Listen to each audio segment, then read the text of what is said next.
Hey there, my name is Marcus Stone, and in this video I will show you how you can simply return an item in Amazon. So let's start.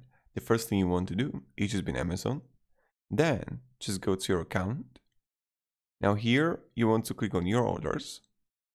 And here you're gonna select, okay, we got the product here. And just click here, return item. Now right here, why are you returning this?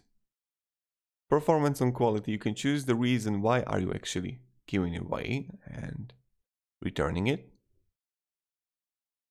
or like no reason given. Continue. And now you have options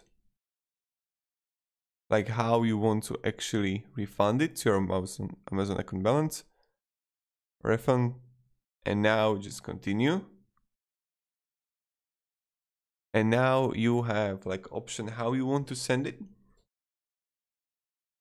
and DHL or I'll send and pay, and then just like confirm your return, and voila, here you got it.